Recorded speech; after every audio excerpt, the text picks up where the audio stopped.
Ada anak dari keluarga baik-baik, mak engkongnya baik, opa oma baik, papa mamanya baik. Begitu dia keluar dari rumah untuk sekolah ke tempat lain yang jauh, lalu dia milih teman yang penjudi, dia jadi apa? Jadi penjudi. Jadi kita berjalan di mana, berdiri dengan siapa, duduk dengan siapa, itu akan mempengaruhi pola pikir kita. Maka itu yang berbahagia bukan orang ini, orang itu, hanya orang yang tahu dengan siapa dia berjalan, dengan siapa dia berdiri, dengan siapa dia duduk. Ayat 2. Tetapi yang kesukaannya ngitung duit begitu. Apa kesukaannya? Nah, Taurat Yahweh. Kesukaannya itu firman. Itu seperti makanan dalam hidup, firman. Tapi jangan jadi orang munafik. Saudara, sungguh orang itu nggak senang kumpul kita. Tiap kali ngomong keluar ayat, garuk-garuk keluar ayat. Orang nak kumpul kita sudah ayat terus. Nah, firman itu tidak perlu diucapkan, betul? Perlu diapakan? Kerjakan. Maka orang akan melihat, walaupun kita nggak nyebut ayatnya di mana, orang langsung lihat. Maka itu yang kesukaannya ialah firman Taurat Yahweh. Dan nggak cuma suka, maka itu hanya hobi dengar khotbah. Dengar ya, itu belum jaminan. Karena hanya senang mendengar khotbah tanpa apa kalimat berikut? Ayo, tanpa apa? Merenungkan. Berapa kali sehari? Bayangkan, cuma 2 kali siang dan malam saja. Kok susah bener. Jadi hanya suka firman Tuhan, tapi tanpa merenungkan. Sehari cuma 2 kali saja, percuma. Maka faham atau isme, pola pikir atau pikiran Kristus yang dari firman itu tidak akan masuk dalam hidup kita. Nggak akan masuk. Maka itu awas orang Kristen yang hobinya nonton sinetron. Sampai kalau sinetron itu main, diundang pesta pun nggak mau datang. Nggak perlu bawa TV ke tempat pesta. Ya ampun. Bertobat yang hobinya sinetron. Tidak mendidik. Saudara ngeri lihat sinetron di Indonesia. Nggak mendidik. Awas. Ibu-ibu, perempuan-perempuan yang biasa ngegosip bertobat. Itu kalau cerita sinetron, lebih keren daripada pemainnya. Pada ketemu ada orang seperti itu, karena yang satu nggak sempat nonton. Ceritakan coba, wah gayanya, kalau dipanggilkan jadi pemain hebat, dapat duit banyak itu orang. Tapi jahatnya kita, kalau suruh ngomongin Yesus, susah sekali. Betul? Bertobat, jangan cuma bilang betul saja. Jahat kita, saudara. Kalau gosip bisa berseri, aduh jam 1 lanjut besok ya. Tapi kalau cerita tentang Yesus begitu susah. Tapi ngomongin orang begitu pintar. Kenapa? Karena pola pikirnya. Di otaknya nggak ada Yesusnya. Maka itu sulit. Jadi saudara mendengar firman, kesukaannya firman, tapi tanpa merenungkan nggak ada arti. Apa sih merenungkan itu? Di dalam bahasa Ibrani, kata merenungkan itu artinya memamabiang. Saudara tahu memamabiang? Yo, saya tanya kok nggak jawab lagi. Nggak tahu juga. Nemen nih kira. Apa itu memamabiang? Ayo jawab. Apa? Saya nggak dengar. Merasakan. Sapi-sapi itu loh susah bener. Jadi gini, makan, dikunyah, ditelan, diapakan lagi? Keluarkan lagi. Bukan dilepeh, awas, dilepeh hilangan. Diapakan? Dikunyah lagi, terus telan lagi, itu berkali-kali. Nah, ternyata itu yang membuat sapi, walaupun makannya rumput hijau, susunya putih. Dan bisa memberi hidup manusia, karena dia memamabiang. Ternyata sama.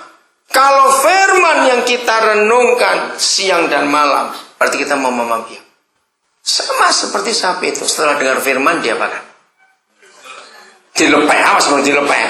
Bukan.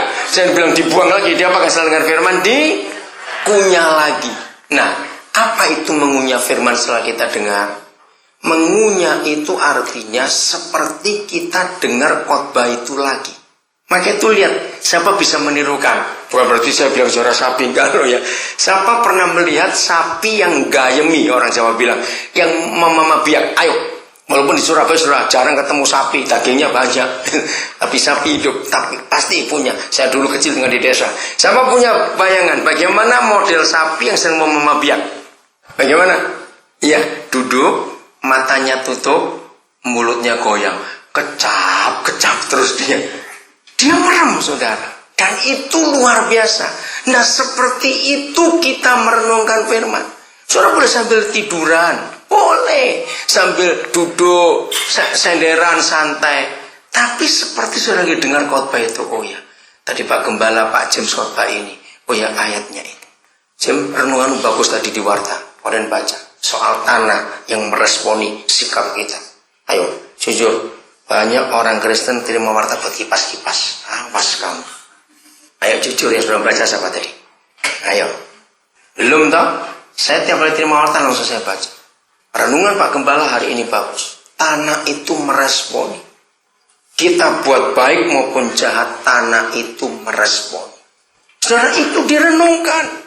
Saudara dengar khotbah apa? Renungkan. Mama biak itu berulang-ulang. Maka itu saya menganjurkan pada semua orang Kristen, jangan renungan harian itu dibaca tiap hari ganti-ganti ayat. Sebetulnya salah. Satu bagian firman yang kita dengar dan itu mengena di hati kita, renungkan itu siang malam. Saya, saudara nggak harus ikut, tapi saya cerita tentang saya. Saya itu kalau merenungkan satu bagian firman, tergantung Roh Kudus membawa itu berapa lama. Pernah sampai 3 bulan nggak ganti bagian. Terus itu sebab tiap kali saya merenungkan muncul yang baru. Besok renungkan kembali baru lagi. Sampai cukup nggak ada lagi, baru saya pindah ke ayat yang lain. Maka itu merenungkan firman. Itu buat firman itu kuat bekerja dalam diri kita. Oke, saya beri contoh negatif. Kalau saya beri contoh negatif, pasti saudara akan tersinggung betul. Karena kita sering alami itu. Tersinggungnya pasti saudara tertawanan. Mengapa ada orang sakit hati dan itu bisa menghafalkan kejadian? Ini saya berkata firmannya. Menurut saudara, firman Tuhan atau firman mama mertua yang gampang dihafal? Loh, saya tanya kok tertawa. Nggak dengar, saya ulangi lagi. Menurut saudara, firman Tuhan atau firman mama mertua yang lebih gampang dihafal? Cepat ngomong. Nah ayo, nggak usah pura-pura. Kok bisa firmannya mertua itu nyantol? Nah yang lebih celaka lagi, mama mertua sudah mati 20 tahun yang lalu. Jawabannya apa? Kenapa bisa hafal? Kenapa firman orang, firman tetangga bisa lebih hidup daripada firman Tuhan? Buktinya, khotbah minggu lalu apa? Garuk-garuk di sini, apa ya gitu.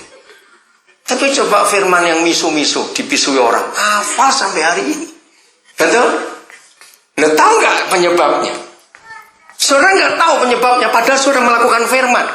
Penyebabnya karena kita merenungkan firman mama mertua. Loh, kok bisa?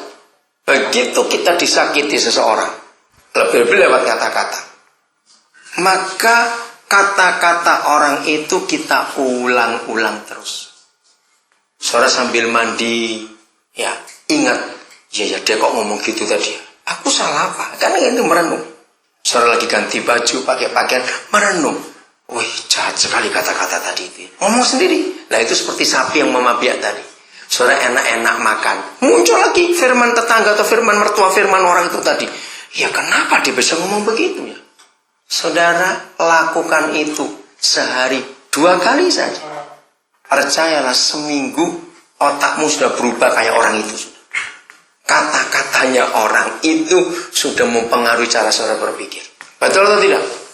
Nah, mengapa firman yang hebat ini tidak kita pakai? Tapi firman ini kita pakai untuk yang salah. Yang kita renungkan bukan Taurat Tuhan, tapi Tauratnya mertua yang kita renungkan. Terus kita ulang-ulang. Maka